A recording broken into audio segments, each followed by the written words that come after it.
something to that effect. Is that correct?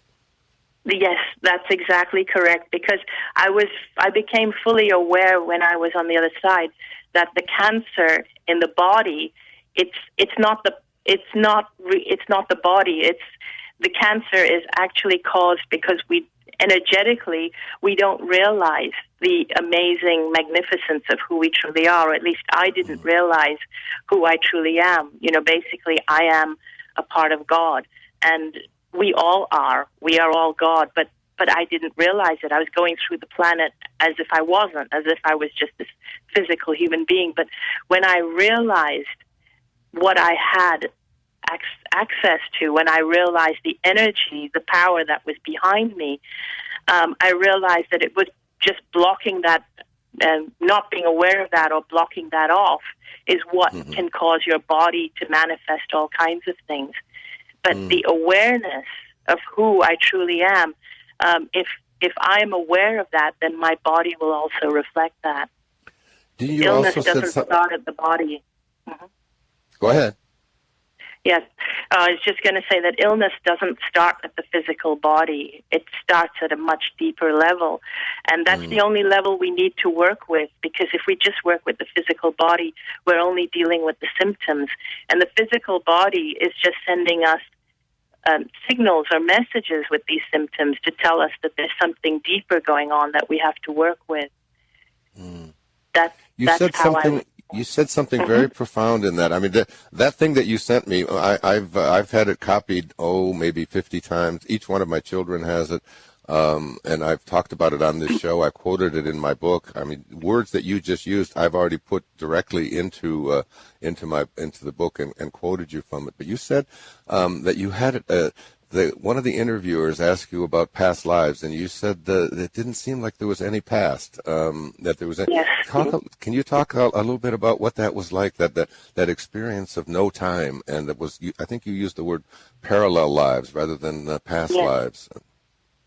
Yes, I was brought up to believe in past lives and reincarnation because my parents are Hindu, and that's what I was brought up to believe. But when I was in the other realm, and it seemed as though everything was happening simultaneously. I was aware of other lives with my brother and with my husband. And my husband and I are very close, but it didn't seem like past lives.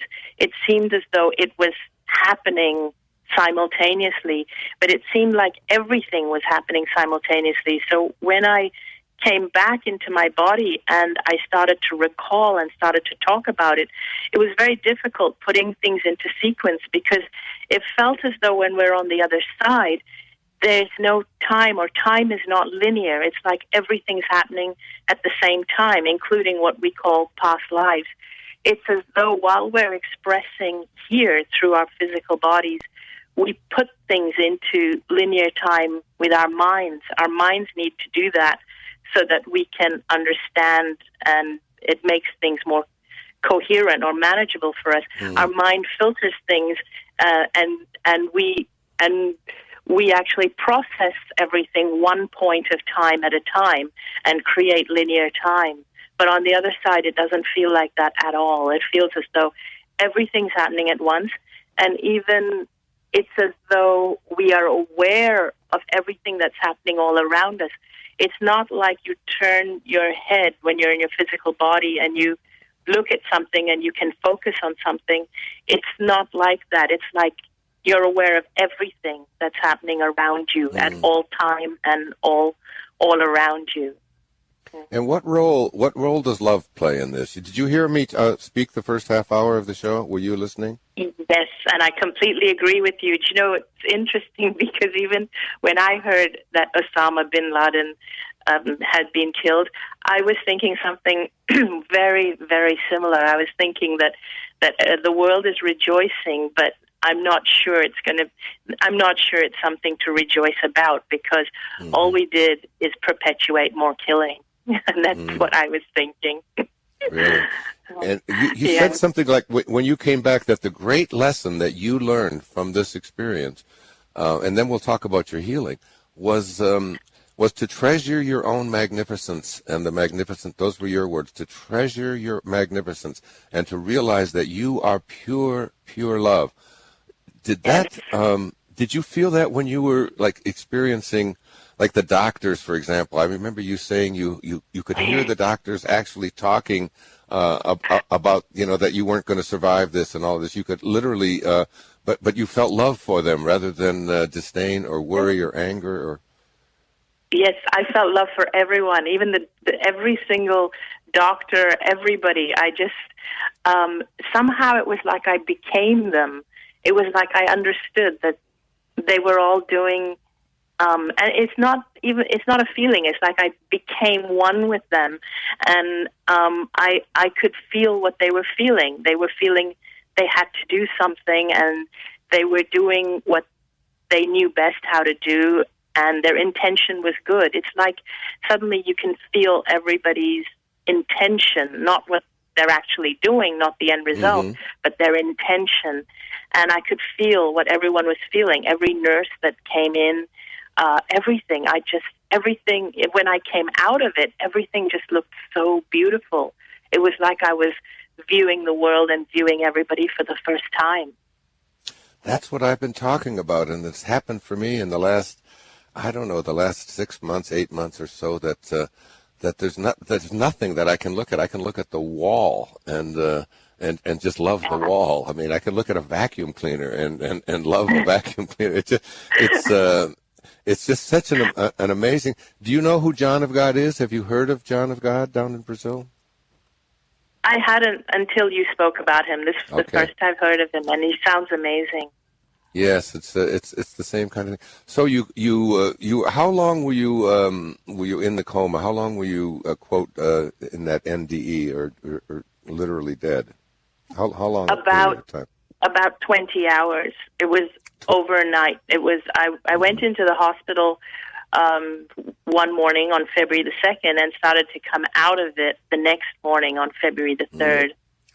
And you had been told that your husband had been told that you had maybe another day or so at the very most. Is that correct? At the most, yeah. The doctors said that I wouldn't even make it through the night because my organs had now shut down, and this was the final stages. And and it's written in my medical file as well that they've informed the family that this is the end. Okay. So there were like literally, there were billions and billions of cancer cells in your body, and it was shutting down. All right. And then you awoke, and then and tell us then, in the last 5 minutes of what happened after that, and what's going on now. Why are you talking to us now? Why are you alive? Well, I know one of the reasons you're alive is because your story is aligned with me. You are so aligned with me. I really feel like I know you. I don't know if you even know who I am or what I had done, any of my work before this. I do. I'm a fan of yours. It's funny because I do know who you are. I think you're amazing. I was thrilled when I got the email. I feel that this is my purpose was probably to meet you because what happened is that it was my birthday 6 weeks ago, and and on my birthday day is when I got the email from Hayhouse saying that you had pointed them to my story. And when I looked at that email and it said that if I was to publish a book, that Hayhouse wanted to help me, and I looked at the email and I started crying, and I couldn't believe it. I'm still thrilled I'm talking to you. While I was reading that, I thought this is a story that the world has to know. I predict that you're. It's not as about selling books. It's not about that. It's that you are going to be one of the emissaries, like I think I have been selected to really show the world that, I sent your story to my mother. My mother is 95 years old on April the 21st. And I sent that to her, and she thinks about death a lot because she's in an assisted living center where she sees people, they're alive one day and they're not the next, and she wonders about it. We talk about it. I sent her that. She has had nothing but peace since she read that. My sister-in-law, who had a similar experience to you in 1971, was in a head-on collision and watched them working on her body. She just said this confirms everything that had happened to her. You have helped so many people just through me. But what your message is going to be to this world is we have to love each other. And when we do, that's really what it means to live God consciousness. It doesn't mean to recite the right words and go to church on Sunday. No. It's to live it. So you came back, because our time is going to be running out soon. You came back, you awoke, and what happened? Tell us. Well, when I came back, I was euphoric, because it's like I had this awakening, although I was a bit groggy, and for the first couple of days, it was like I had one foot on each side. I was getting things confused.